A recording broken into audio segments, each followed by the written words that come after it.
vous allez vous rendre compte que c'est plus qu'un musée. C'est vraiment l'expérience du train qu'on va faire ensemble. Vous n'êtes que dans l'espace d'accueil ici. On n'est pas encore rentré dans le musée, mais c'était important de commencer par la découverte d'une gare. Est-ce que c'est ça? Vous venez de quelle région? Vous savez pourquoi l'art déco? Puisque toute l'avenue Huard-à-Moire qui est face à la gare est vraiment là pour mettre en valeur la beauté de la gare, mais c'est un quartier très résidentiel évidemment, assez recherché. On avait vendu tous les tickets pour les destinations de Liège, Anvers ou Tournai. Et du côté, cette machine-ci, la machine Schuster, que nous avons tous connue encore, jusqu'à Sion s'y retrouve. On a beaucoup de groupes d'enfants, bien entendu, parce qu'on parle de tout le développement du chemin de fer et à travers ça le développement de notre pays, bien entendu. Mais on a aussi des anniversaires d'hommes ou de femmes qui font ils ouvrent grand les yeux. Mais c'est quelque chose qu'on risque de reproduire maintenant hein, avec les normes de sécurité, de voilà, contrôler cet espace. Voilà, exactement. Alors on va se mettre devant. On connaît la gare. La gare cathédrale. Ça veut dire que, regardez, si vous regardez que le devant, le bâtiment avant, c'est comme un château avec des lampes, tout ce que le chemin de fer pouvait apporter à l'époque. Et puis gare cathédrale, parce que les quais ont été couverts. Et le fait que c'était une gare terminus, mettait en question le développement de cette gare. Dans les années 80, on entamait 23 ans. Elle date de 2009. Dès qu'à la Cravate, il y a quelqu'un est l'architecte, qui est avant de parler de la SNCB, c'est les chemins de fer de l'État. Et les chemins de fer de l'État, c'est une des premières sociétés qui va posséder un uniforme pour son personnel. Donc parmi les plus anciens uniformes, on a l'uniforme de bagagiste. Vous avez là derrière, donc c'est un genre d'uniforme militaire très sobre, un genre de toile de jute comme ça. Après, on arrive à des uniformes du 19e siècle. Regardez les chefs de gare. J'aime beaucoup. Magnifique, avec le bicorne, avec le sabre, avec le logo, la roue, elle est aussi. Donc être chef de gare, c'était vraiment un rôle très prestigieux. On ne portait pas cet uniforme au quotidien, mais dès qu'il y avait des cortèges, voilà, des défilés, on distinguait évidemment le chef de gare, parfois l'ingénieur lié à la gare aussi. Alors, à l'extrémité, on a des uniformes Févézel. Vous avez les deux uniformes, le bleu marine et le rouge, comme hôtesse d'accueil. Mais les premières femmes qui vont vraiment être engagées à la SNCB, c'est en 1972. C'est l'uniforme turquoise que vous avez là. C'est les hôtesses qui accueillaient les visiteurs qui allaient monter dans le T, le Trans-Europe Express. Donc on distinguait l'hôtesse en fonction du coloris évidemment de son vêtement et on savait où se diriger à l'époque. Alors nous allons entamer notre petite balade vers l'intérieur du musée. C'est vrai qu'on peut raconter aussi. Voilà, ici vous découvrez l'arrière et la beauté du bâtiment, bien entendu, où le métal est omniprésent et cette couche vous donne une certaine polychromie au bâtiment. Alors juste en sortant, j'y passe, mais grâce au mécanisme de la vapeur, bien entendu. Près de cœur industriel. Un seul homme va pousser sur cette poignée, ça va enclencher le mouvement d'une petite roue qui va derrière, qui va enclencher le mouvement d'une grande roue. Il y a le principe de la multiplication des forces, et un seul homme peut soulever jusqu'à 10 tonnes. Donc c'est pour décharger. Oui, mais elle peut éventuellement être... On a deux, donc...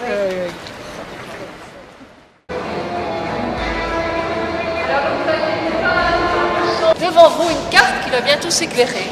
Et vous allez voir s'éclairer surtout cette première ligne ferroviaire qui a été tracée en 1835 entre Bruxelles et Malines. Alors, l'idée d'avoir et d'accepter le train sur le continent, on est quand même le premier pays qui accepte ça, ça se passe en 1834. Et en 1834, n'allez pas croire que tout le monde était ravi de voir apparaître le train chez nous. Il y avait vraiment une peur, et parce qu'on vivait de la terre, une peur que le train abîme les terres, effraie les vaches. Il y avait des croyances, si on mettait du lait voilà, dans un train, il allait arriver battu à Malines, le lait allait arriver en omelette, etc. Donc c'est in extremis qu'on a accepté le train. Alors regardez les premières lignes qui sont tracées. Donc c'est entre Bruxelles, Malines, Malines, Anvers, Malines, Gand, et puis petit à petit, c'est le nord du pays qui va, le sud du pays qui va se développer. Donc on a d'abord le réseau ferroviaire qui se développe au nord, et puis petit à petit au sud. 1880, on est déjà à 4044 km de voies ferrées. On va atteindre plus de 6500 km de voies ferrées. Aujourd'hui, on est nettement en dessous, on a 3600 km, mais on reste un des réseaux les plus denses au monde, par rapport à...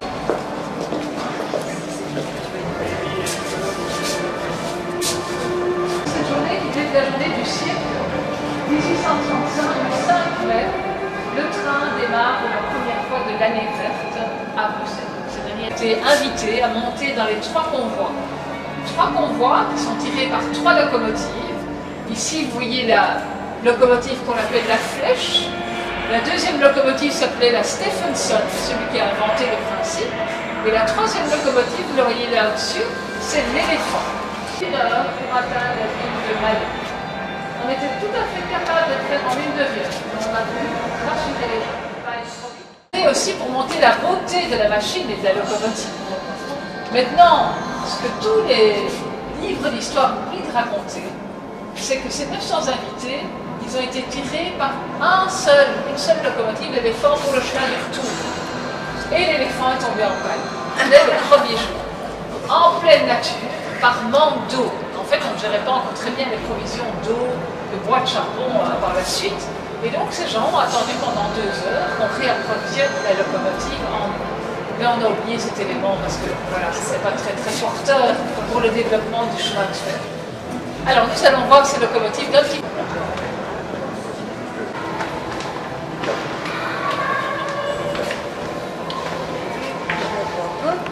Ce musée est plus grand que le plus grand des musées jusqu'à présent, le musée des sciences naturelles. En Belgique, on a 10 000 m² de surface pour accueillir tous ces trains. Alors les trains ne sont pas placés par ordre chronologique, il y a toujours une carte d'identité. Ici, on est face à la type 51, qu'on surnomme la danseuse ou la valseuse aussi. Elle date déjà de 1880. Le premier train, c'était 1835, je vous rappelle, et elle a une vitesse de 45 km à l'heure. Les premiers trains, comme l'éléphant, ils roulent à 28 km à l'heure. Donc on progresse, mais pourquoi est-ce qu'on la surnomme la danseuse? C'est une locomotive qui a un très court empattement, et donc qui est très malléable, et on l'utilise surtout au sein des gares pour déplacer des petits convois. On en a produit comme ça des centaines, on l'a vendu à l'étranger, en dehors de l'Europe notamment. Mais elle est importante pour nous, parce que si vous mettez un peu sur le côté, vous allez voir, regardez, faites la comparaison avec le poste.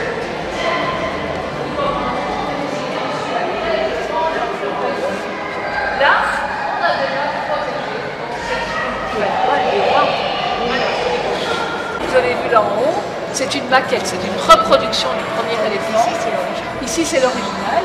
Et donc, dans les différentes parties pour une locomotive, vous avez à l'arrière, c'est le tender, on en reparlera, le poste de conduite, la grande chaudière et évidemment la cheminée qui permet d'évacuer la vapeur.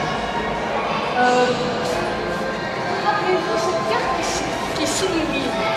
Tout le réseau de chemin de fer qui se développe. Au départ, on laisse qui veut tracer des lignes ferroviaires en Belgique. Donc ici, c'était un ingénieur qui s'appelait De Ridder. Il a vu qu'entre Anvers et Gand, il n'y avait rien qui était proposé. Il trace la ligne de chemin de fer, il construit le matériel roulant et ça marche du tunnel. Seulement, petit à petit, nous, la Belgique, on se pose comme deuxième puissance industrielle, l'Angleterre, et de plus en plus, il y a des investisseurs étrangers dans les chemins de fer belges. Et l'État s'est dit qu'elle a vraiment des choses à faire. Et donc, fin du 19e siècle, l'État va racheter toutes les lignes privées et tout remettre aux normes. Ça veut dire que cette ligne qu'on appelle la ligne du pays de Oise va être normalisée en un week-end et que tout le matériel roulant devient obsolète et va être jeté, mis à la casse, à cette exception. Oui.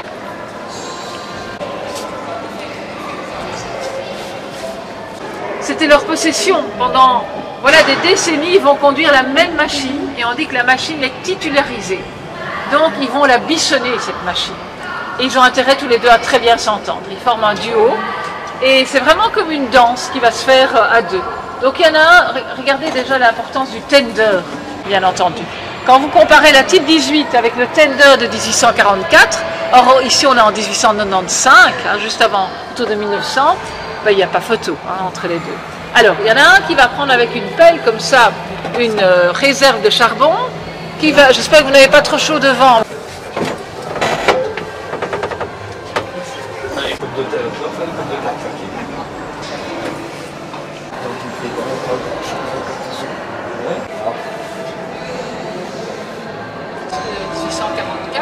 La connexion avec nous aussi. Alors ici, regardez la différence. Et alors, vous avez un petit tuyau. On pense aux réticences au départ de tout ce milieu des agriculteurs qui a permis vraiment le déploiement de toute une série de petites entités, mais surtout en Wallonie. Alors chacun, on a un point de référence, on a bien sûr Cockerill, hein, la plupart des machines étaient faites à Cockerill, mais on avait un atelier aussi à Bruxelles, sur la place, l'ancienne place du jeu de balle. Voilà, on a Genie, enfin chacun, on a à chaque fois, en fonction des groupes, nos petits clins d'yeux. Donc ça, c'est la période dorée de toutes les locomotives à vapeur. Donc c'est un cycle de période dorée. On comprend déjà que passer à l'électricité va être très compliqué, surtout pour la Wallonie. Donc, tout le monde est sous le charme de ces machines. Et c'est vrai qu'on terminera par une vue plongeante sur cette salle-ci. On voit toutes ces belles machines de haut, ça laisse quand même un bon souvenir. Mais vous les voyez très calmement. Il n'y a pas de bruit, pas de dégagement de vapeur, c'était extrêmement polluant quand même. Voilà. Alors, donc on a la locomotive, le tender, troisième classe. Troisième classe, ceux qui payent le moins cher, ils reçoivent tous dans la figure, bien entendu. Deuxième classe, déjà une certaine protection, mais il n'y a pas encore de vitres. Une première classe, c'est la berline royale. Donc, dans les années 50, je crois que c'est en 1957, on va avoir 3 classes dans le train. Et puis, on va supprimer une des 3 classes. On en parle tout à l'heure. Alors maintenant, je vais vous proposer quelque chose. Vous croyez que c'était mis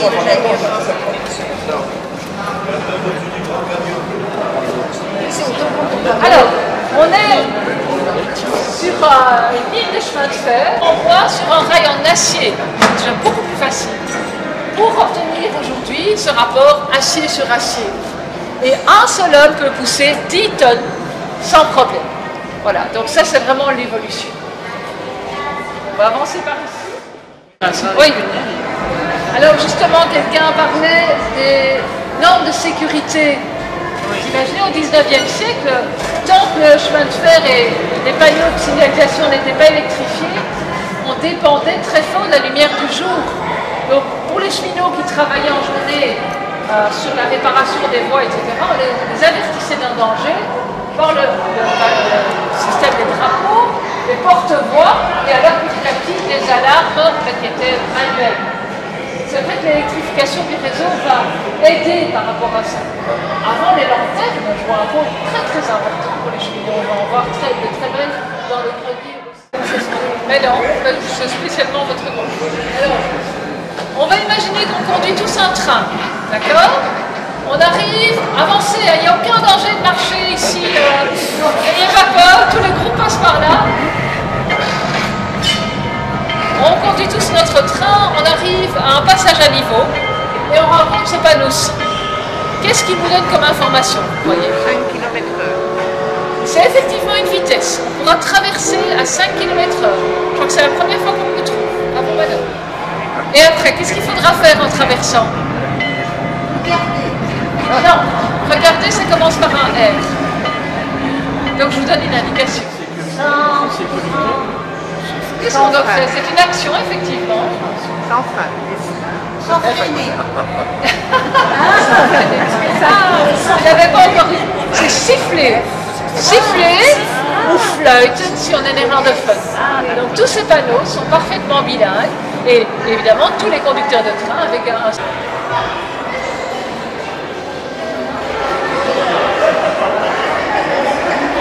Plusieurs colonnes hydrauliques. C'est des colonnes qui cherchent l'eau évidemment dans les canalisations en dessous du sol, dans les réserves d'eau. Et puis on va pomper l'eau et la placer dans le réservoir dans lequel vous voyez bien la 62 horloges de gare qui ont toutes fonctionné en son temps. Et il habite à Scarbeck aussi, il a créé des tas de bandes dessinées. Décalage de 5-10 minutes en fonction de la position du soleil sur le clocher principal. Alors, vous parlez tous des horaires de train qu'on ne respecte pas. Comment voulez-vous faire des horaires de train qu'on peut respecter si les villes ne sont pas déjà d'accord entre elles sur une même heure? Donc, c'est les chemins de fer de l'État qui ont imposé une harmonisation du temps. Et en 1892, on va tous se focaliser d'abord sur Bruxelles et puis sur le méridien de Greenwich, comme c'est toujours le cas aujourd'hui. Donc, c'est vraiment les chemins de fer qui ont été à l'initiative de ça.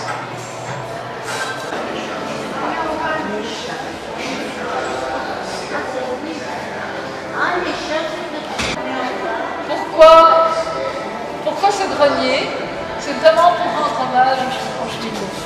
Ce sont des gens qui travaillent, encore aujourd'hui, 30, 40 ans d'affilée au sein de la même société, souvent, qui vont voir défiler du matériel qui va fortement évoluer, tout ça. On voit, on est entouré ici, on parlait des lanternes, bien entendu, mais des instruments de mesure, des 2250 objets qui sont sortis des collections, toute une série de magnifiques maquettes ici. Raconte qu'avant, évidemment, beaucoup de bagages, de carrière, qu'elle est formée. Alors vous voyez aussi cette lanterne qui cuit, la lanterne rouge, vous la voyez? Oui. Ça c'est là.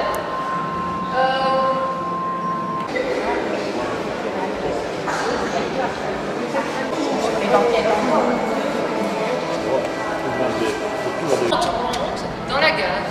Et évidemment, quand on voit la balance, on voit que c'est un investissement. Aujourd'hui,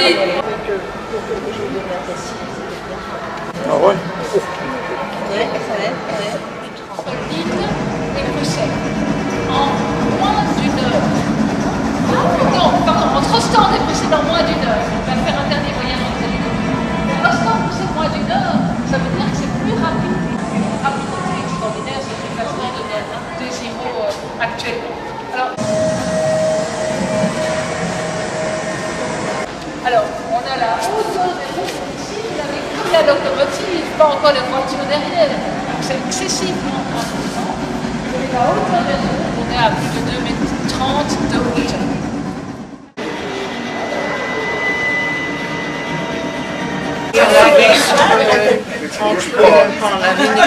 Tout le monde trouve sa place? Voilà, donc ici vous êtes dans un autorail de 1939 aussi, donc ce sont les mêmes années, et l'autorail fonctionne grâce au moteur à diesel. Mais avant de parler de l'autorail, je voudrais revenir un moment à notre type 12 ici. Donc il y a 6 modèles qui sont sortis des usines Cochrane. Ici vous êtes au modèle 004. Elles ont roulé jusqu'en 1962.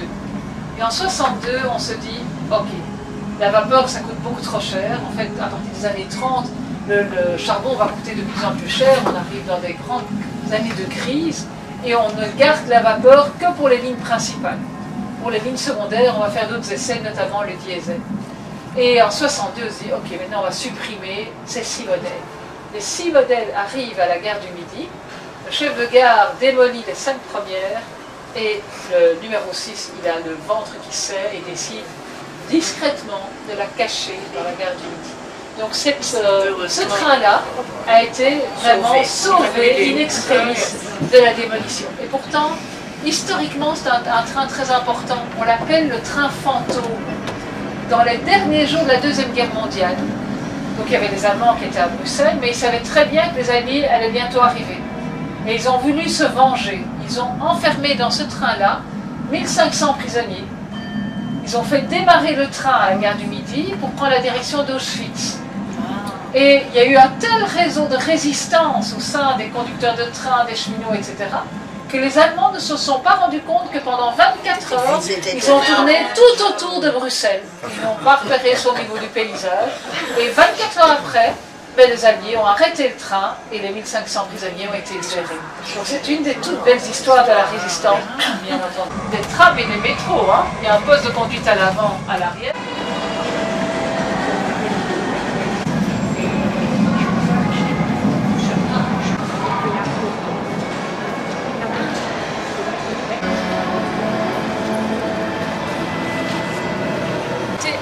en 1921. Les plus anciens que ça, c'est encore un train en bois, vous voyez. On va se mettre à la place du contrôleur de train. Le contrôleur, il doit d'abord accéder à l'espace des voyageurs. Donc regardez la hauteur de la marche au départ. Tout en roulant, il se tient à droite et il va ouvrir la porte à gauche et va contrôler ses voyageurs. Tout en roulant, il ferme les deux portes et il va se déplacer jusqu'ici. Parce qu'à l'époque, il n'y avait pas de couloir dans les trains. Vous imaginez le nombre d'accidents qu'il y a eu, hein, les pertes d'équilibre, etc. Donc suite à un trop grand nombre d'accidents, on va obliger les trains à s'adapter, créer d'abord un premier couloir qui est extérieur, enfin qui est très étroit, on le prendra tout à l'heure sur l'extérieur, et puis il deviendra très central. C'est comme les toilettes, vous ne savez pas, il n'y a pas de toilettes dans les trains. Je parlais de la liaison entre Bruxelles et Paris, 1848, 9 heures de train, hein, sans toilette. Alors bien sûr qu'il y avait des arrêts, parce qu'il fallait charger en eau, en charbon, etc. Mais on déconseillait surtout d'aller dans les toilettes, les gares, en termes d'hygiène, etc. Donc il fallait avoir des vessies qui étaient bien accrochées à l'époque pour se déplacer en train. Vous avez tout prévu. Il revenait du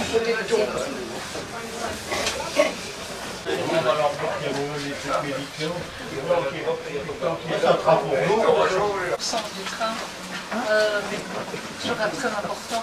Alors on a un train qui est déjà là, avec le premier système de porte automatique aussi. Donc, dans ce train-ci, on aborde 3 thèmes différents. La première thématique, vous l'avez vu en entrant sur la gauche, c'est le train de la Croix-Rouge. Donc pendant la guerre, on a construit un train pour ramener 11 000 soldats qui étaient belges mais blessés en Allemagne et les ramener alités en train. Donc c'était 12 voitures, chacune possédait une trentaine de lits et on les ramenait comme ça. Et comme après la Deuxième Guerre mondiale, ce train était encore tout à fait, voilà, n'avait pas été abîmé ni rien, on l'a longtemps utilisé pour emmener des gens en pèlerinage. À Lourdes, par exemple, des gens qui devaient être déplacés, alités. Voilà. Voilà. Alors il y a des petites parties de ce train qui existent encore en Belgique. La deuxième thématique, c'est celle dans laquelle nous nous trouvons, c'est cette révolution industrielle. En Belgique, à Bruxelles, ça va être déterminant avec une surpopulation. Tous les gens des campagnes viennent chercher du travail en ville, avec le problème des logements dans les impasses, etc. Et le gouvernement se dit, c'est quand même idiot, le train existe, il faudrait que l'ouvrier ait accès au train. C'est quand même resté un moyen de déplacement très élitiste longtemps. Et le gouvernement va lancer dans les années 60, vers 1867, le premier ticket de semaine, c'est-à-dire le premier abonnement de train. Alors, n'allez pas croire que ces ouvriers avaient le droit de se mélanger au restant de la population. Non. Au train qui était disponible, on affrétait un wagon, une voiture supplémentaire. Et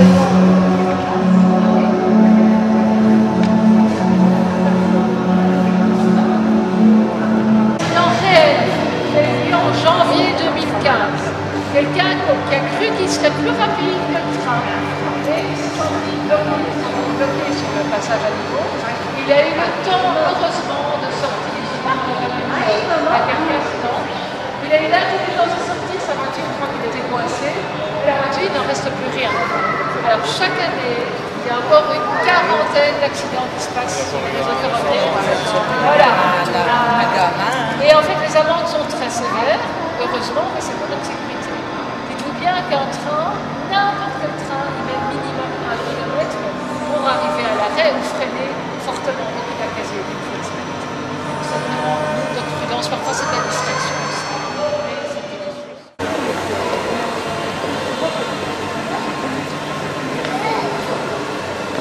Je ne sais pas, on va le demander. Si on croise un... On est bloqué, on se dit tiens, il y a n'importe quoi. Je ne sais pas si on va me communiquer cette information, c'est autre chose, parce que sinon, voilà, vous calculez la distance, mais ça dépend de la rapidité du train, ça vous ne la connaissez pas. Bon, alors, on est dans une maison qui existait ici avant que le musée du train n'arrive. Parce que la gare de Schaerbeek, c'est une gare de formation. Donc on forme des convois pour soulager un peu la gare du Nord, gare centrale et la gare du Midi qui suivent après. Et du coup, il fallait une présence de cheminots ici 24 heures sur 24. Donc notamment la famille Telemann, qui a vécu ici sur plusieurs générations dans cette maison. Alors, au début, François Skelton, il trouvait que c'était vraiment une entrave d'avoir cette maison-ci en plein milieu de son chantier. Et puis il s'est dit, on va en faire une chance. Et il l'a habillé tout à fait dans l'esprit 1958, avec les luminaires d'époque, les rideaux d'époque, une cuisine 58.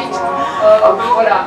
On ira dans le grenier tout à l'heure sur le chemin du retour, sur nos écrans de télévision, au début de la télévision, pour vraiment un volet éducatif ici. Hein. Il sera quand même à l'heure. C'est une publicité dans les années 60 sur l'exactitude des horaires de chemin de fer. Regardez cet homme comme il a l'air zen. Il part à son travail. Il fait mauvais dehors, c'est un moment de plaisir. Un repas à bord. Voilà. Il est convaincu qu'il arrivera à l'heure à son travail. Il profite des beaux paysages, il est commandé à Bruxelles, il flouche là. Une jolie blonde qui passe par là. Alors n'oublions pas. Allô, on va le 22 année.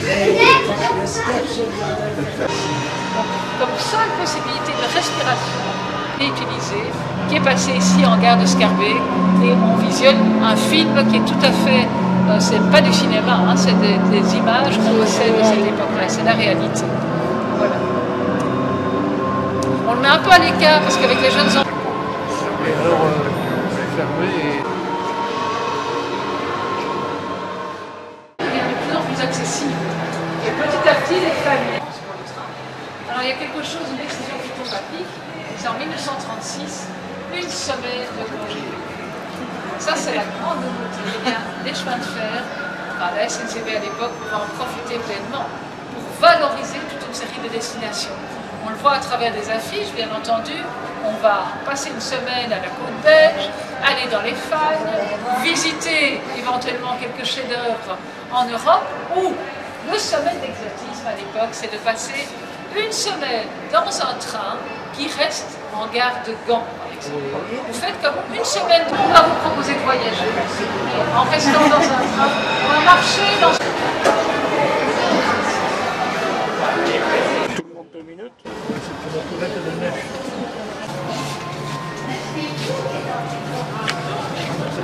On va d'abord évoquer ensemble la fameuse jonction des Marolles, et c'est à cet endroit-là que les lignes ferroviaires passent en sous-sol. D'accord ? Ça a été une jonction qui a duré 54 ans, sa construction. Donc on a débuté le projet avant 1900 et il a été inauguré en 1952 par le roi Baudouin. C'est 17 hectares de terrain qui ont été démolis pour cette jonction-là. Belgique aussi, à très juste titre. Donc c'est un Liégeois, Georges Nagelmacher, ce que vous voyez là, qui va faire un voyage aux États-Unis, qui va découvrir la société Pullman, qui était voilà, très aisée dans ces affaires-là. Mais cette famille ne va pas du tout suivre Georges Nagelmacher, ils vont dire toi, tu es fou de mettre de l'argent là-dedans. Et finalement, il prend d'abord le train à Bruxelles pour se rendre à Anvers et va monter dans une malle à Anvers. Donc c'est une excuse, mais pour mettre cette...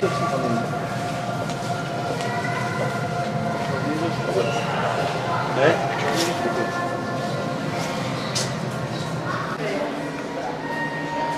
J'aurais su, j'aurais dit. Dans des sacs de jute, et dès qu'on approche d'une gare, le train ralentit. Ceci, c'est un train allemand, donc qui a été, entre guillemets, offert.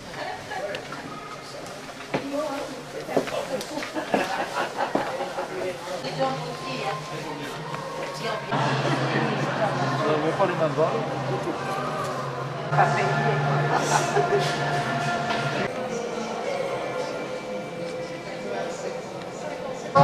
Il y a restaurant à bord, il y a service de manucure, coiffure à bord aussi. Tout à fait,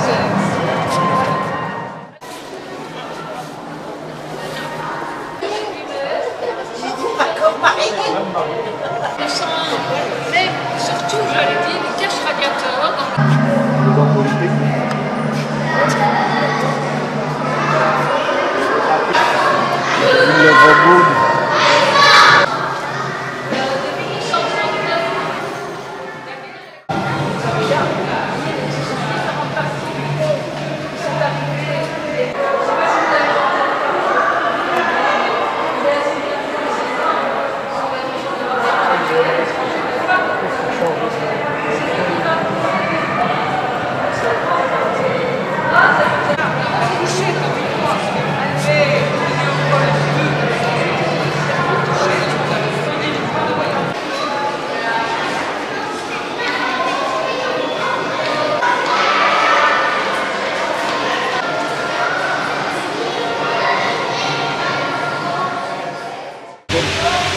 En gros, ça vient du Congo. Ah ouais. Mais tout est dedans, des équipements de prévu.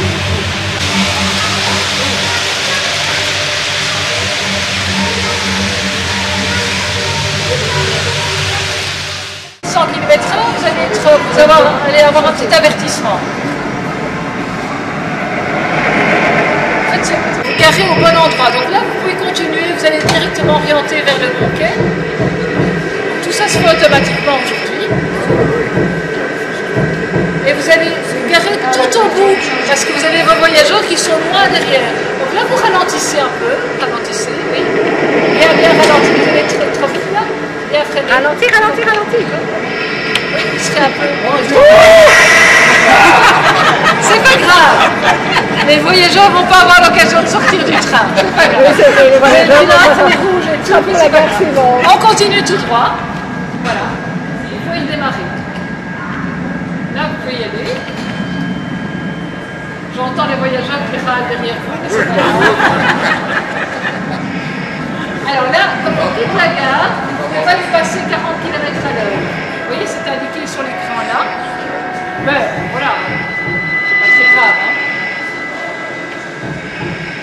Vous sentez hein, le moteur est tout de suite freiné automatiquement. On va faire un voyage dans le temps. Vous voyez la date? Oui, mais tant qu'on n'est pas ralenti, on va avancer. Voilà. Automatiquement, de temps en temps, il y a... Parce qu'on arrive dans une zone de travail.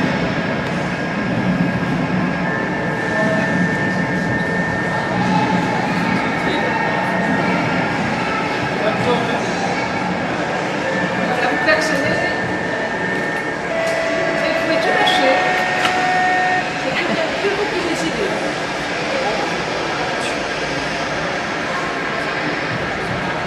Et on va arriver dans notre ville du futur.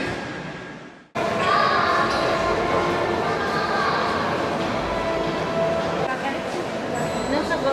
Non, j'ai une d'autres. Ces matériaux-là, c'est civilisation. On a parlé de ce futur regroupement voilà, qui est en question. Ça, c'est le Désiro. Voilà, c'est un Désiro qui traverse la gare d'Escarbet pour le moment. Donc, une vitesse moyenne de 160 km/h.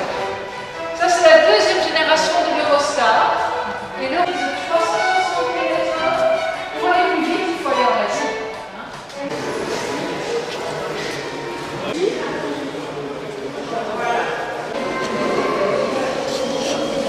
Est-ce que c'est vraiment... C'est joli.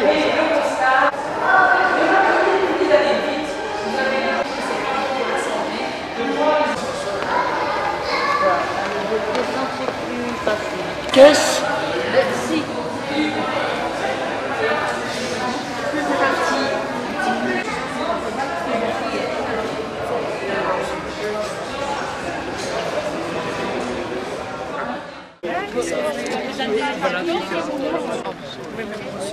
C'est un peintre qui a poussé Je les mets tout le temps.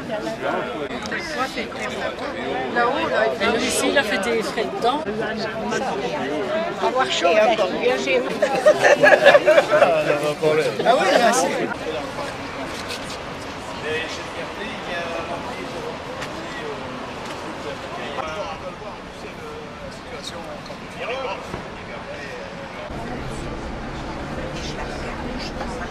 Allez jusqu'au rond-point. Oui. Bon point, puis à gauche, on est directement sur l'avenue de Tervuren.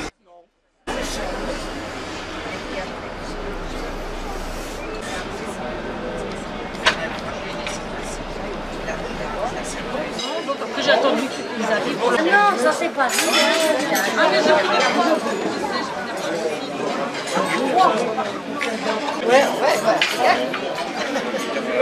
Ah, je croyais qu'il m'arriverait comme... Oui, dame, ta main. Il en manque 3 ici.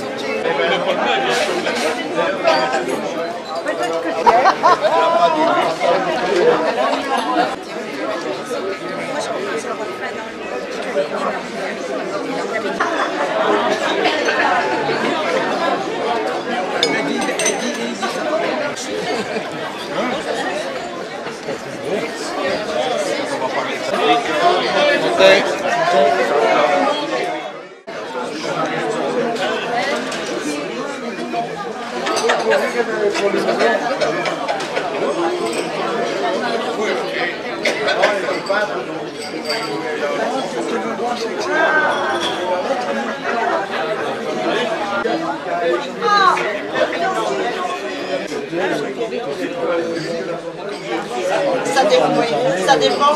Dans les années... Des autres maisons coopératives. Je le dis pour lui. C'est quand même assez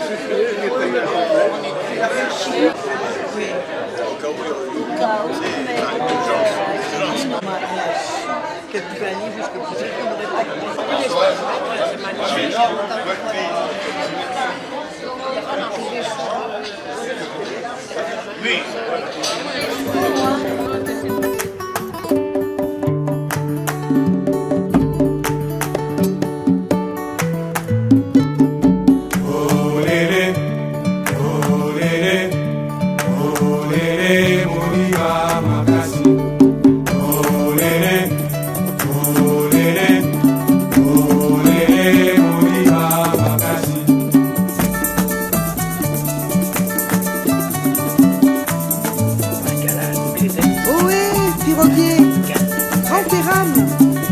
Pousse l'eau derrière toi.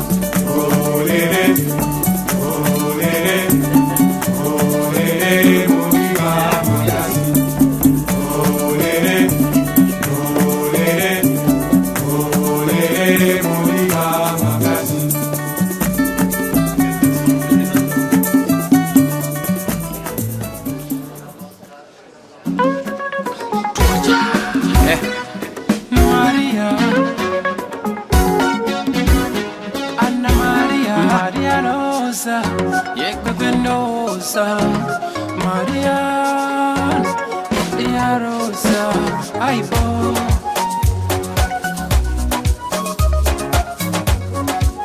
Ay bo bo bo, Nessimia. Maria Mama Rosa, Maria Mama we, Maria Mama Rosa, oh Maraifi. Maria Rosa, you Rosa, I'm sorry, Maria. Sorry, Maria Rosa, I'm sorry, Maria Rosa, you Rosa, I'm sorry, Maria.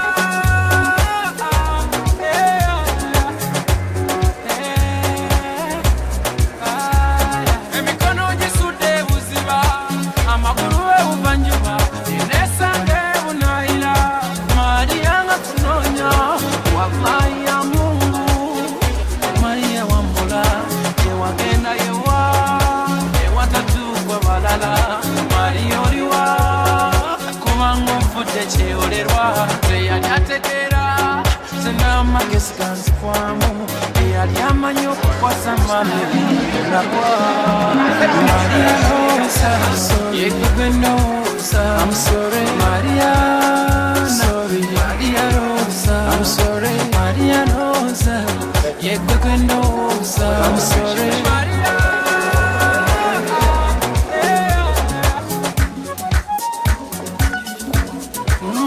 Yeah, yeah, yeah. Ay bo bo bo bo bo. Ay bo.